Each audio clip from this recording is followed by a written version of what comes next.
Hey, welcome back. I am Debbie Peterson of Getting to Clarity, and this is another episode of Success Without Sacrifice. I'm so excited that you are here today, and especially because we are talking about another one of the top leadership traits, and that is confidence.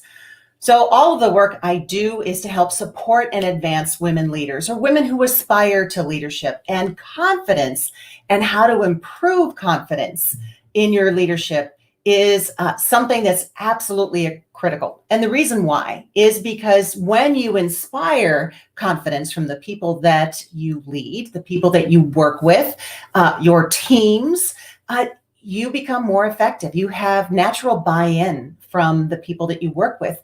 Not only are you empowering yourself, but because you have that trust and rapport, you have the ability to empower others, which is what leadership is really all about. You have an opportunity when you are more confident and when you are inspiring confidence to be more influential in what you do, meaning that you can create more meaning and you can create more loyalty.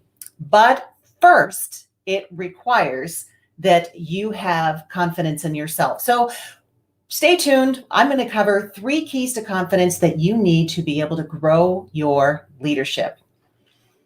So the first thing that I want to say is that if you don't believe in yourself, then how can you expect anybody else to? Very core concept, and it sounds simplistic, but it's not, because confidence is it's 2 sides to the coin. The first side of the coin is confidence in the people that you on your teams, having people that they have confidence in you, which you have influence over. But the second side of confidence, and the one that I really want to dig into today, that you have the most control and influence over, is your confidence in yourself. Because any leadership journey starts with you, because who and what you are gets amplified. And that means that your leadership is either sustainable or it's depleting you. And a lot of times we find ourselves stepping into a situation and becoming someone who we're not. And so when it comes to confidence, confidence essentially is a belief.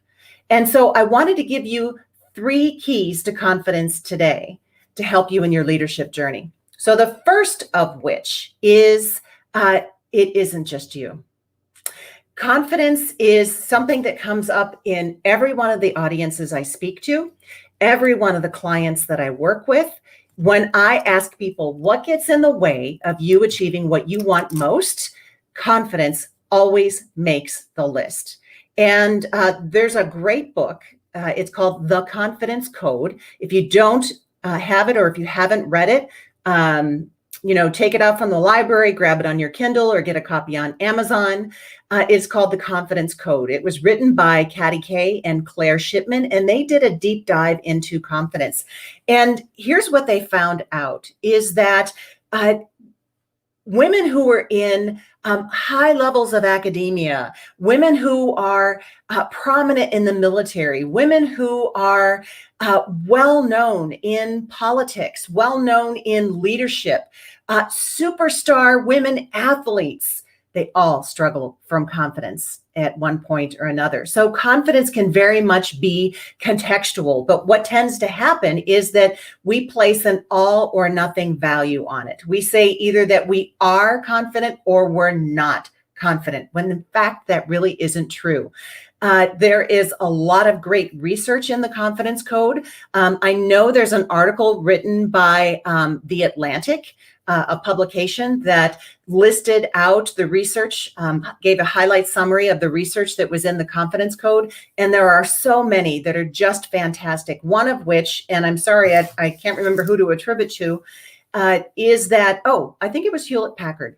They were looking to figure out why they couldn't get more women into leadership, into management. And what they were finding out is that when a man felt that he was 60% competent at what the new role required, he would lean into it and he would apply.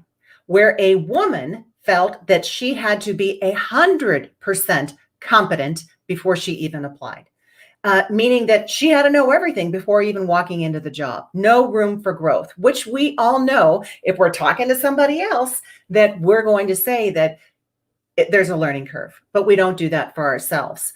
So there's a lot of great information out there. Confidence is something that you find yourself bumping up against. It might be a good read for you. The second thing that I want to tell you about confidence that is a critical key is that it's a process.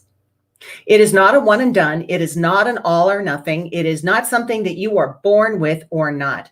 Confidence is something that you have the ability to learn. It's like building a muscle. And it's funny because I always all or nothing. I often say that when it comes to doing things, like Yoda, right? The master, do or do not, there is no try. And when it comes to confidence, I'm going to bend that rule a little bit and I'm going to say try. And here's what I mean. It's try with parameters. So when I speak of try, it is giving it the good old college try, really putting 100% of your effort into it, something that is going to move you outside of your comfort zone. That can help you build confidence. Trying it for a period of time. Try whatever it is that you're bumping up against that's going to move you outside of your comfort zone, because I believe when you move outside of your comfort zone, you become more of who you're meant to be. So try it for a time period. Try it for a week. Try it for 30 days. Try it for 6 months before you make a decision, instead of giving up before you even start. Okay. Or trying it and really uncovering what comes up as a result. A lot of times there are limiting beliefs. There are stories that come up, and just being curious about what those stories are, and are they really true? Are they really factual? So the second tip is it's a process, and I want you to try it. The third tip is that confidence is already inside of you. So here's the deal. We all have been through things that have pushed us in a different direction in our lives, that have challenged us, that have really stretched us as a person, that have taken us places that we never thought we had the ability to go, just because we didn't have a choice. There are things that we have dealt with in other areas of our life that really are applicable to our career, to our leadership, to making the impact that we want to in the world. And so it could be training a puppy. It could be raising kids. It could be a divorce. It could be the death of a loved one. And those tools, those things that you did that gave you the courage and the confidence to move through them, that when you got to the other side of them, you knew you had changed as a person in a positive way. Those are confidence building situations and circumstances. What is it that you learned from them? And how can you translate, because they absolutely do, to how you lead? What is it that you utilized? What is it that you learned? How did you evolve to another level?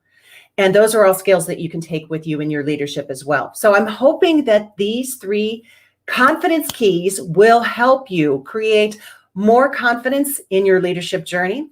And so until the next time, I am Debbie Peterson of Getting to Clarity, and here is wishing you all the clarity and the confidence that you deserve. Take care, and bye-bye for now.